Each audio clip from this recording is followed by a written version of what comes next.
Bon retour parmi nous. Nous avons le grand privilège d'être rejoints par le professeur Jeffrey Sachs pour tenter de comprendre ce qui se passe avec l'OTAN alors que Trump cherche à annexer le Groenland. Merci d'être venu parmi nous. Bien sûr, avec plaisir, Glenn. Il y a environ un an, en février 2025, vous avez écrit que l'Europe avait besoin d'une politique étrangère réaliste, qui comprenne la situation de la Russie, celle de l'Europe, ce qu'est l'Amérique et ce qu'elle représente, et qui cherche à éviter que l'Europe ne soit envahie par les États-Unis. Il n'est certainement pas impossible que l'Amérique de Trump déploie des troupes au Groenland.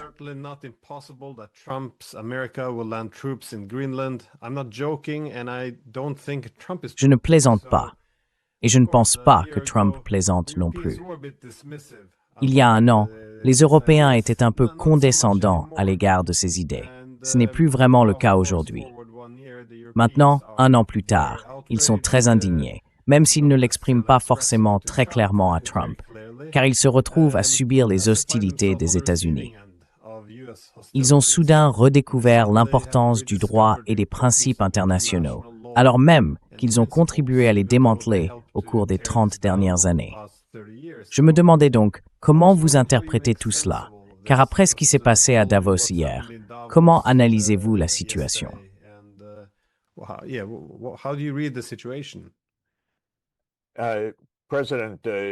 En 1961, dans son discours inaugural, le président Kennedy a déclaré que celui qui chevauche le dos d'un tigre finit souvent à l'intérieur du tigre. Si vous pensez pouvoir vivre sur le dos d'un prédateur, vous risquez d'être le prochain repas. Je pense que les Européens l'ont oublié avec le temps, en l'espace de 30 ans. Quand j'ai dit au Parlement européen qu'il devait comprendre ce qu'est réellement les États-Unis, je voulais dire qu'ils devaient comprendre que les États-Unis sont une puissance impériale. Ils agissent avec audace et brutalité.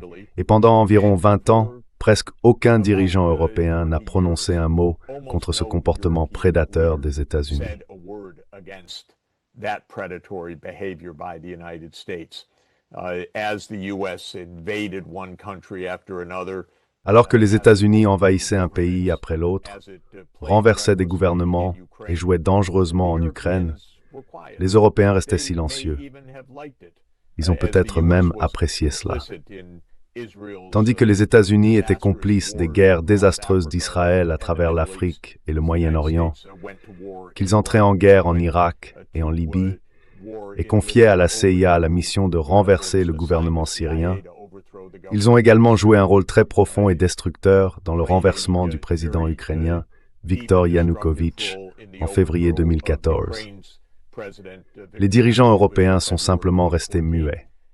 Lorsque les États-Unis ont bombardé l'Iran en juin dernier, les dirigeants européens ont déclaré « Oh l'Iran, vous devriez faire preuve de retenue ».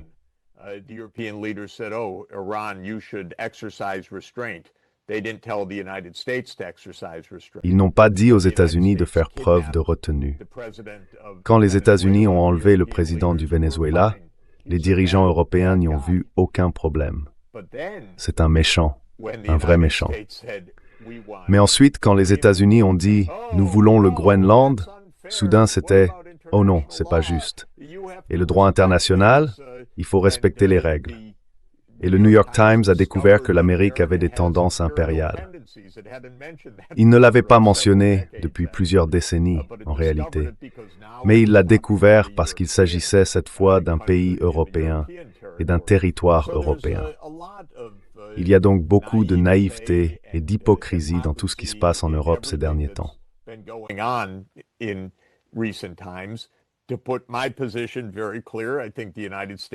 Pour être très clair sur ma position, je pense que les États-Unis sont brutaux, impérialistes et imprudents, et qu'ils ont laissé une grande partie du monde dans la misère.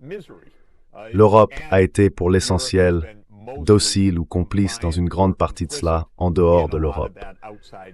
Donc je comprends les Européens, bien sûr que je les comprends, à propos du Groenland. C'est simplement une prise de pouvoir grotesque de la part de Trump.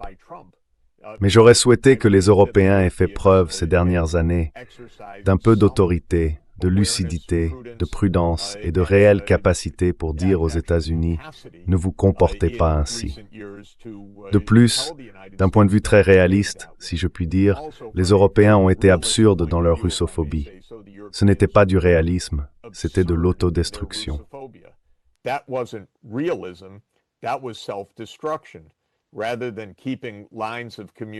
Plutôt que de maintenir des canaux de communication ouverts avec la Russie, ils ont tout laissé entre les mains des États-Unis.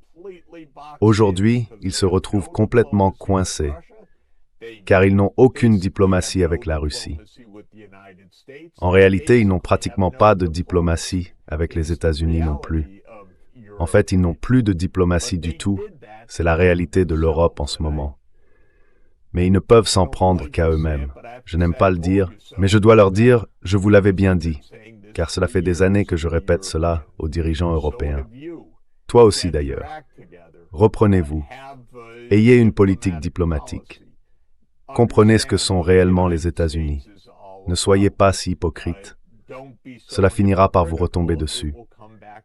Voilà toutes les vérités fondamentales de ces derniers jours.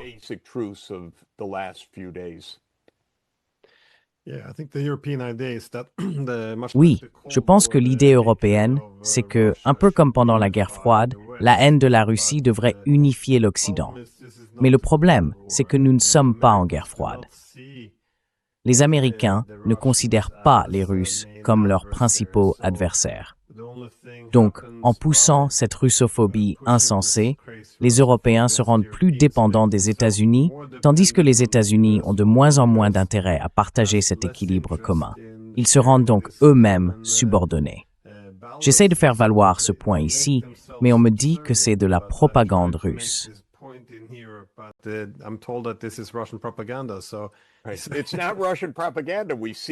Ce n'est pas de la propagande russe. Nous pouvons voir de nos propres yeux quelles en ont été les conséquences. Une Europe privée de toute sécurité, de toute capacité à débattre des enjeux. Ils courent dans tous les sens, pris d'une panique totale. En un sens, on ne peut pas vraiment leur en vouloir, sauf qu'ils ont eu de nombreux avertissements à ce sujet, y compris celui que je leur ai donné en février dernier. Mais bien sûr, toi et moi lançons ces avertissements depuis de très nombreuses années.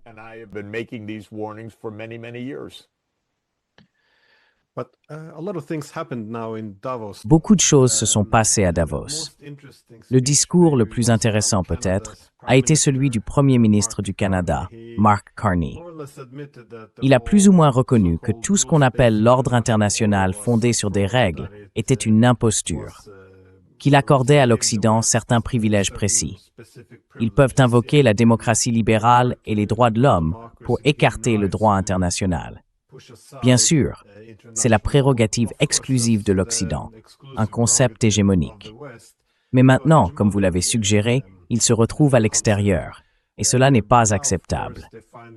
J'ai trouvé cela assez remarquable, car cela laissait entendre un changement dans l'ordre mondial. Le Canada doit se diversifier. Les Européens, en revanche, ont été beaucoup plus faibles dans leur réaction.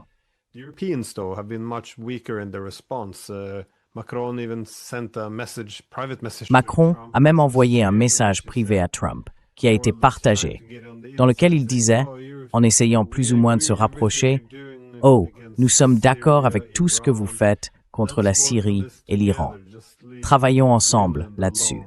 Laissez simplement le Groenland tranquille. » Il essayait donc de revenir dans les bonnes grâces, tandis que le secrétaire général de l'OTAN, Mark Rutte, passait toute l'interview que j'ai regardée à célébrer l'OTAN et à dire que c'était la meilleure chose qui soit jamais arrivée à l'Alliance. En même temps, Trump a partagé un message affirmant que le véritable ennemi de l'Amérique vient de l'intérieur, que c'est l'OTAN. C'est assez remarquable à observer. Mais malgré tout cela, voyez-vous cela comme un signe du déclin de l'Empire américain? Est-ce la fin de l'OTAN, un changement dans l'ordre mondial? Comment interprétez-vous cela? Parce que ce sont vraiment des choses tout à fait remarquables que nous entendons.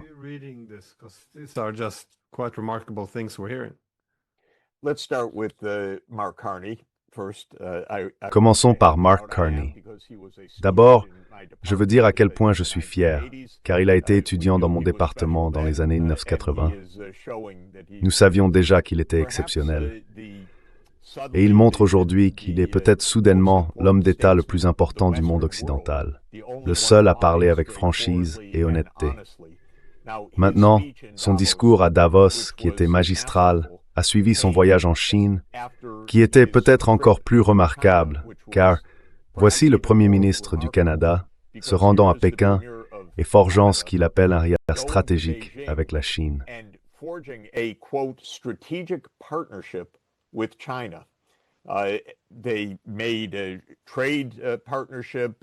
Ils ont conclu un partenariat commercial, un partenariat d'investissement, un plan pour des investissements chinois dans les véhicules électriques au Canada, ce qui est très nécessaire, car l'industrie automobile américaine est en train de devenir pratiquement obsolète, en s'obstinant à miser sur les moteurs à combustion interne. C'est l'industrie traditionnelle des États-Unis. Et le Canada se diversifie, tant sur le plan économique que géopolitique. C'était une décision audacieuse, car le Canada partage bien sûr une longue frontière avec les États-Unis, et Trump, tous les quelques jours, déclare en substance que le Canada lui appartient aussi. Mais le Premier ministre Carney s'est exprimé très clairement et n'a pas eu peur de forger de nouvelles relations de politique étrangère très importantes avec la Chine.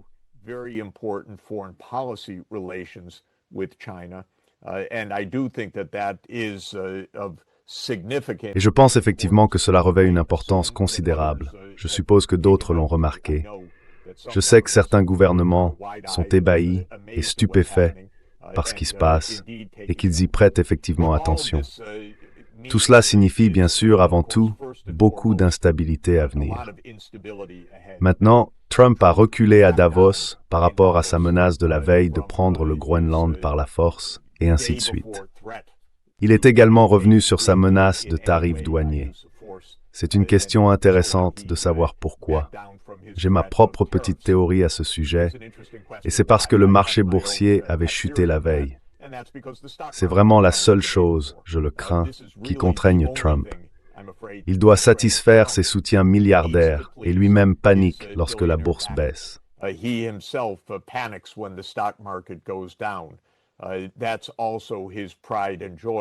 C'est aussi sa fierté et sa joie.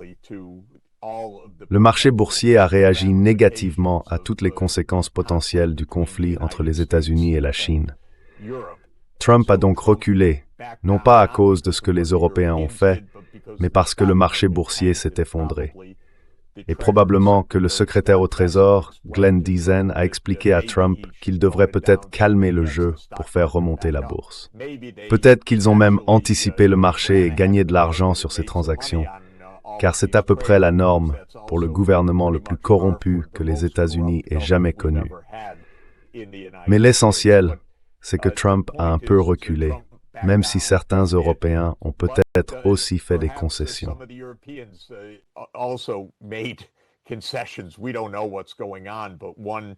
Nous ne savons pas ce qui se passe, mais une rumeur circule en ce moment, ce qui serait scandaleux mais pas impossible, selon laquelle les Européens auraient dit aux États-Unis « Eh bien, vous pouvez avoir la souveraineté sur certaines parties du Groenland sur vos bases. » Cela semble être un des récits qui se répètent actuellement dans les journaux américains. Qui sait ce qui a été dit? Ce n'était certainement pas une véritable négociation menée par qui que ce soit pour l'instant. Donc tout ce qui est rapporté doit, à mon avis, être accueilli avec un scepticisme total quant à sa réelle signification. C'était donc un autre élément du chaos. Je pense qu'il y avait un autre aspect de Davos qui mériterait plus d'attention qu'il n'en a reçu, à savoir une interview du secrétaire au Trésor américain, Glenn Deason, sur Fox Business News.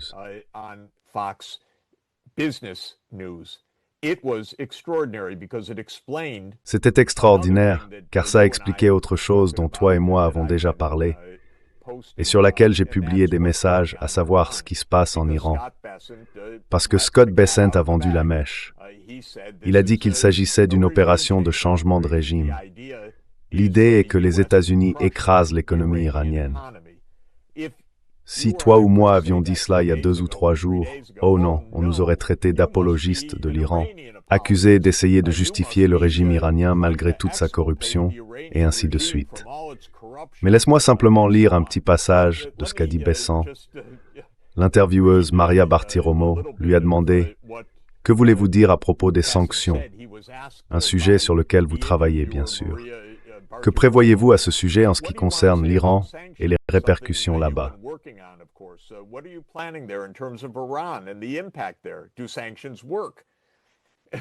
Les sanctions sont-elles efficaces? Bessent déclare « D'accord, il y a des sanctions du Trésor. Et si vous regardez un discours que j'ai prononcé au Economic Club of New York en mars dernier, j'ai dit que je croyais que la monnaie iranienne était au bord de l'effondrement, que si j'étais un citoyen iranien, je retirerais mon argent. Le président Trump a ordonné au Trésor et à notre division OFAC, c'est-à-dire l'Office of Foreign Assets Control, d'exercer une pression maximale sur l'Iran. Et cela a fonctionné, parce qu'en décembre, leur économie s'est effondrée. Nous avons vu une grande banque faire faillite, la Banque centrale a commencé à imprimer de la monnaie, il y a une pénurie de dollars, ils ne parviennent pas à obtenir des importations, et c'est pour cela que les gens sont descendus dans la rue.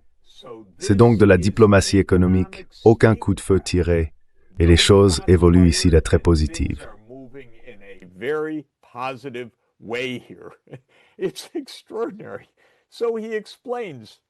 C'est extraordinaire. Il explique donc que oui, il s'agit d'une stratégie économique visant à écraser l'économie iranienne. C'est une guerre par des moyens économiques totalement contraires au droit international, contraires à la Charte des Nations Unies. Les sanctions sont illégales. Et quand Scott Bessent dit que les choses évoluent de manière très positive à cause de l'effondrement économique, on voit à quel point ces gens sont complètement déformés. C'est vraiment un empire du mal, je dois le dire, car leur idée, c'est la destruction des autres. D'ordinaire, les secrétaires au Trésor n'expliquent pas ces choses avec autant de fierté, mais Bessant l'a exposé clairement. Je pense que cela m'a aussi aidé à bien comprendre pourquoi Bessant occupe ce poste. C'était le type de fonds spéculatif qui, avec Soros, avait attaqué la livre sterling.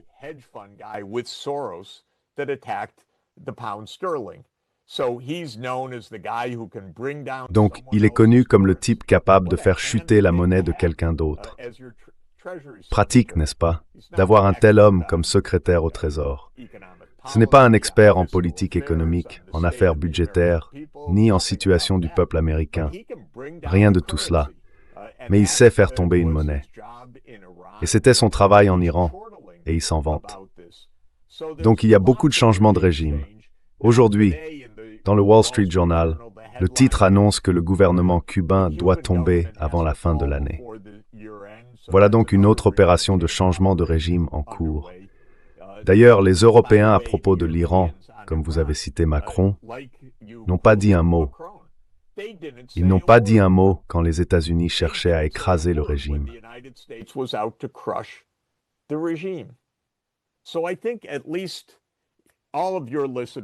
Je pense donc qu'au moins tous vos auditeurs sont extrêmement bien informés. Nous avons besoin que les gens comprennent qu'il ne s'agit que d'un discours de voyous, un comportement de gangster de la part des États-Unis.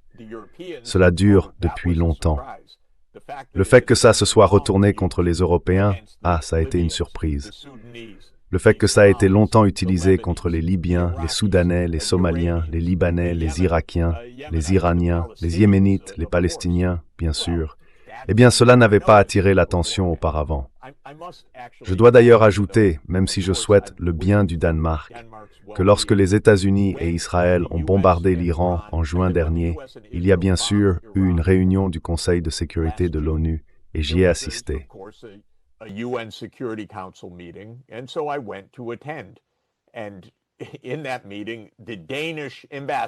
Et lors de cette réunion, l'ambassadrice danoise a réprimandé les Iraniens qui venaient d'être bombardés, simplement pour avoir envisagé une éventuelle riposte. Elle leur a dit « Vous devez faire preuve de retenue », sans même mentionner que l'Iran venait d'être bombardé. Elle n'en a même pas parlé. Alors je suis allé la voir après et je lui ai dit Madame l'ambassadrice, peut-être auriez-vous aussi dû dire qu'Israël venait de bombarder l'Iran. Elle s'est retournée et est partie. Maintenant, ils sont contrariés, mais c'est ce qu'ils défendaient jusqu'à présent. Ils défendaient l'illégalité et la dissimulaient. Et maintenant, cela se retourne contre eux. Ce n'est pas que cela me réjouisse. Je trouve toute cette situation absolument méprisable.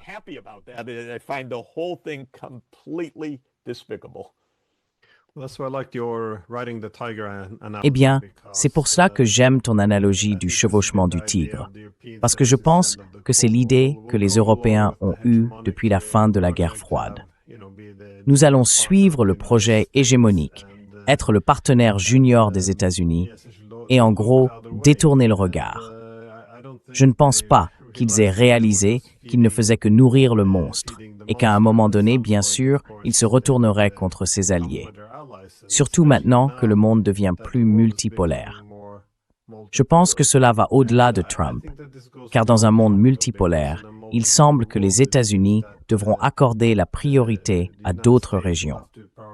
J'ai toujours soutenu que nous devrions entretenir de bonnes relations avec l'Amérique, mais pour cela, nous devons diversifier nos liens.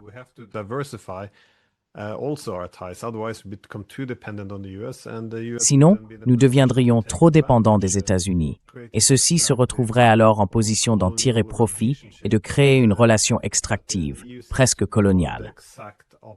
Mais l'Union européenne semble aller exactement dans la direction opposée. C'est pourquoi je me demandais, qu'est-ce que cela signifie pour l'Occident politique? Car l'Occident politique, uni contre l'Union soviétique, ou poursuivant une hégémonie collective dans l'ordre d'après-guerre froide, comme l'a suggéré Carney, ne fonctionne plus.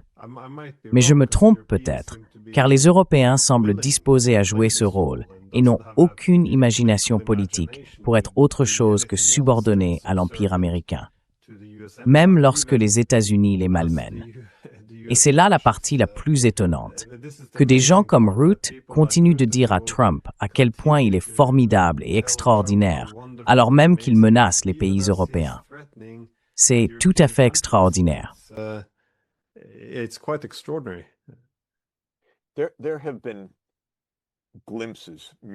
Il y a eu des aperçus, de simples aperçus, je l'admets, mais des aperçus de lucidité.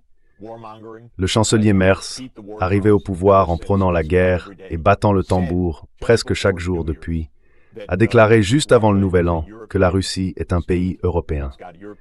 Elle possède une culture européenne et il faudra donc qu'il y ait des relations entre l'Europe, c'est-à-dire l'Union européenne, et la Russie une fois ce conflit terminé. Eh bien, c'était la première déclaration de ce genre que j'entendais, plutôt que l'idée qu'un nouveau mur d'1 kilomètre de haut se dresserait entre les deux camps.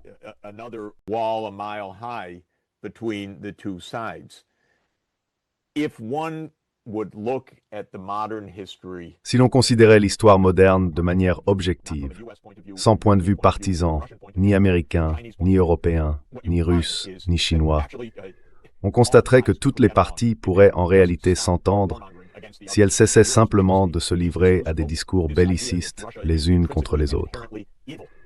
La grande erreur de l'Europe, c'est cette russophobie, cette idée que la Russie est intrinsèquement et fondamentalement mauvaise, et donc l'adversaire inévitable de l'Europe. Ce n'est pas vrai. Cela ne l'a jamais été. Se demander qui, de l'Allemagne ou de la...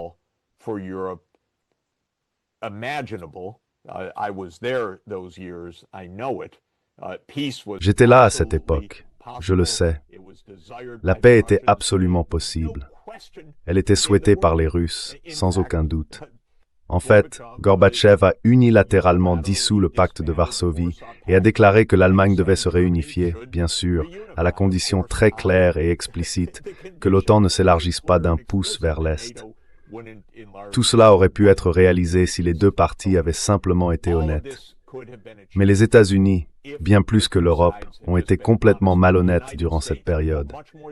Et la russophobie de l'Europe de l'Est, quoi qu'on en pense, pouvait au moins se comprendre, même si je ne la partage pas, mais elle n'aurait pas dû orienter la politique européenne dans son ensemble.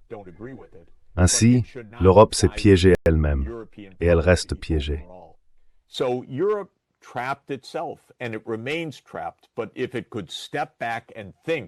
Mais s'il pouvait prendre du recul et réfléchir, ce qui, il faut bien l'admettre, est très difficile pour ces politiciens, il verrait qu'il est encore possible aujourd'hui d'avoir la paix avec la Russie. Elle reposerait sur la neutralité des États situés entre l'Union européenne et la Russie, avant tout l'Ukraine. C'était toute l'idée pour parvenir à un règlement pacifique. C'est pour la même raison que l'Autriche a été à la fois neutre et en sécurité pendant toute la période de la guerre froide, parce qu'elle se trouvait entre les deux camps et qu'elle n'a pas perdu sa sécurité en étant neutre. Pas du tout. Elle a renforcé sa sécurité. Il y avait donc des voies à suivre. Il y en a encore aujourd'hui, mais cela exige une approche différente, et les Britanniques sont les plus désespérants à cet égard. The British are the most hopeless in this. They've had the same approach since 1840. Ils ont adopté la même approche depuis 1840. L'Allemagne a toujours été un pays qui comprenait la politique orientale, l'Ostpolitik, de Willy Brandt et de ceux qui lui ont succédé. S'il y avait aujourd'hui un Helmut Schmidt ou un Helmut Kohl, les choses seraient différentes. Même la chancelière Merkel, jusqu'au deuxième jour du sommet de l'OTAN à Bucarest, savait que ce que les États-Unis poussaient était complètement erroné. Ce serait différent. Nous ne pouvons donc pas abandonner et dire que c'est sans espoir. Mais il est urgent que l'Europe comprenne que si elle continue à mener cette guerre contre la Russie, elle ne mènera nulle part dans ce monde, simplement désunie. Une ennemie de la Russie, une ennemie de la Chine, une ennemie des États-Unis, privée d'une économie fonctionnelle. Et c'est la trajectoire actuelle.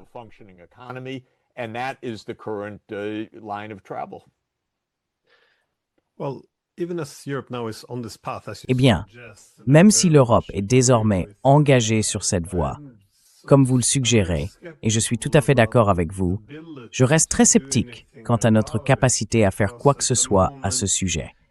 Car pour le moment, la discussion en Europe est la suivante. Pouvons-nous seulement parler à la Russie? C'est là où nous en sommes, alors même que nous perdons la guerre. Et les Britanniques et les États baltes, bien sûr, disent non. Nous ne pouvons pas parler à la Russie. Ce n'est tout simplement pas acceptable. Et même si nous pouvions résoudre cela, il nous faudrait ensuite passer à l'étape suivante. Qui devrait nous représenter lors des discussions avec la Russie?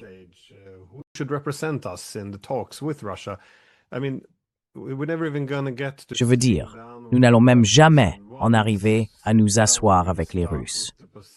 Et une fois que nous le ferons, nous partirons du principe que la Russie doit plus ou moins capituler, qu'il doit y avoir une expansion de l'OTAN, que l'Ukraine doit disposer d'une armée de temps de paix forte de 800 000 hommes. Il est vraiment difficile d'imaginer une véritable diplomatie. Je suppose, juste pour conclure, comment expliquez-vous cela? Cette soi-disant diplomatie. Est-ce simplement parce qu'il s'agit de 27 pays qui ne peuvent s'unir que sur la russophobie? Ou comment expliquez-vous l'incapacité à mener une diplomatie élémentaire pour des intérêts nationaux fondamentaux?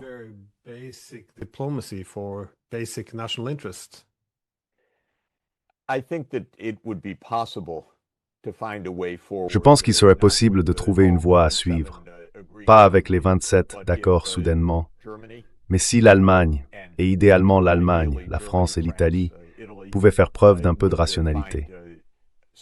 Et laissez-moi expliquer pourquoi.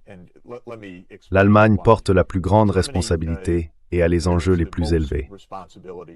Cette guerre en Ukraine est survenue autant à cause de la duplicité allemande que de la duplicité américaine. C'est l'Allemagne, après tout, qui a conclu l'accord, pas d'élargissement de l'OTAN en échange de la réunification allemande. Et l'Allemagne a violé cet accord. En réalité, dès le début des années 90, ce n'était pas seulement les États-Unis qui réclamaient l'élargissement de l'OTAN, c'était aussi l'Allemagne. Donc l'Allemagne a triché, c'est le premier point. Deuxièmement, l'Allemagne a de nouveau triché, en fait plusieurs fois, à partir de 2014 et 2015, car en 2014, l'Allemagne a contribué à garantir un accord avec Yanukovych. Germany helped to secure a deal with Yanukovych. You will stay in power, and Vous resterez au pouvoir et nous aurons un gouvernement d'unité nationale ainsi que des élections anticipées en Ukraine d'ici la fin de 2014. Les États-Unis ont rompu cet accord en soutenant le coup d'État violent qui a eu lieu le lendemain de la conclusion de l'accord européen avec Yanukovych. L'Allemagne s'y est ensuite rapidement ralliée, au lieu de dire « Non, nous avions en fait un accord. Yanukovych est toujours le président et c'est ainsi que nous allons procéder. » L'Allemagne a donc encore laissé passer sa chance. Puis en 2015, lorsque l'accord de Minsk II a été signé, l'Allemagne était censée en être le garant. Et comme je l'ai souvent dit, Minsk II était en réalité calqué sur le cas du Tyrol du Sud en Italie, une région ethniquement allemande du nord de l'Italie, qui bénéficie d'une autonomie.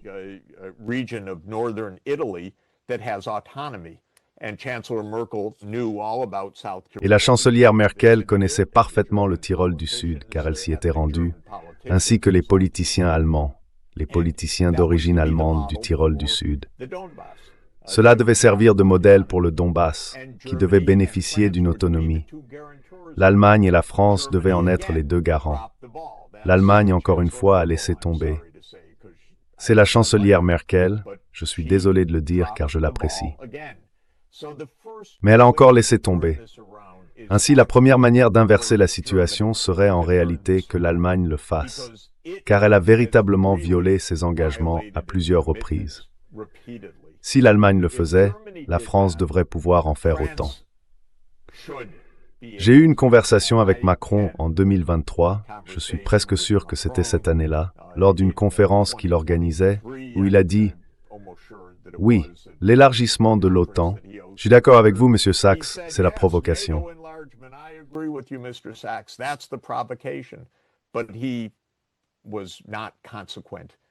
Mais il n'a pas été cohérent dans ses actions à ce sujet. Quant à l'Italie, de manière étrange et intéressante, il n'y a pas de russophobie en Italie. L'Italie est politiquement et socialement en bons termes avec la Russie, en réalité. Mais la première ministre suit l'OTAN ou ses collègues européens. Ce ne serait pas difficile à défendre politiquement en Italie de dire « Nous avons besoin de diplomatie ». Si l'on obtenait ces trois grands pays, cela changerait la dynamique en Europe assez rapidement. Et d'ailleurs, en Europe centrale, les anciennes terres des Habsbourg, si je puis dire, la République tchèque sous Babiš, la Slovaquie sous Robert Fico et la Hongrie dirigée par Viktor Orban, tous sont favorables à la diplomatie.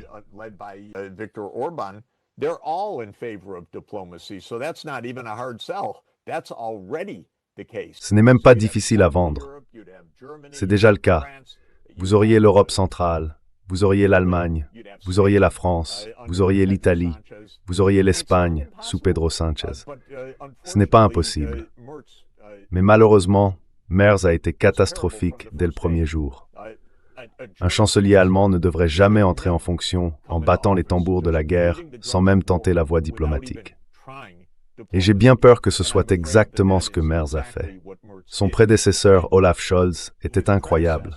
C'est l'homme qui se tenait à côté de Joe Biden lorsque Biden expliquait que les États-Unis allaient détruire le gazoduc Nord Stream 2, et il est resté muet à ce sujet.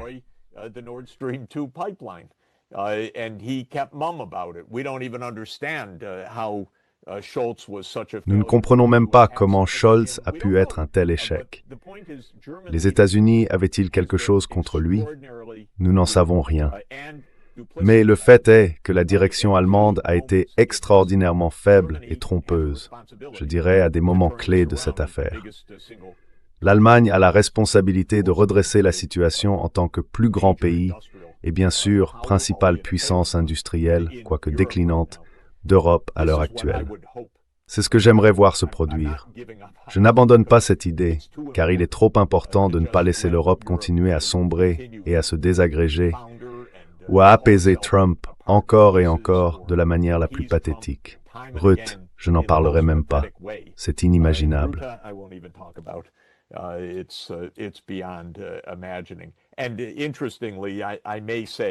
Et fait intéressant, je peux dire, en passant, que Jens Stoltenberg de votre pays, qui est maintenant ministre des Finances et qui a été secrétaire général de l'OTAN et que je connais depuis des décennies, Je crois avoir raison de dire qu'il a récemment déclaré qu'il était temps de parler aux Russes.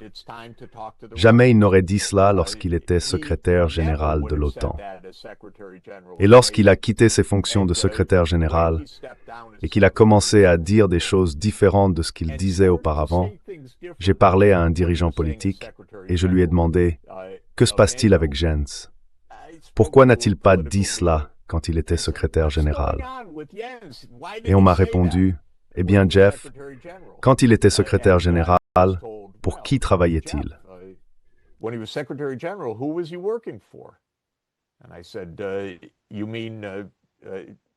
Et j'ai dit « Vous voulez dire les États-Unis » Il a répondu « Oui ».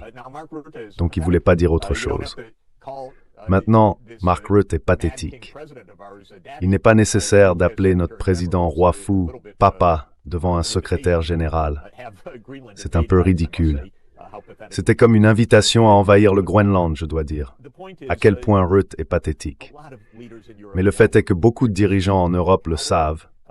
Ils sont simplement trop lâches ou trop habitués à des décennies de mensonges pour pouvoir parler en ce moment. Alors je n'abandonne pas, parce que je pense qu'il existe une solution pour l'Europe, et tant qu'il y a une solution, peut-être que quelqu'un la trouvera.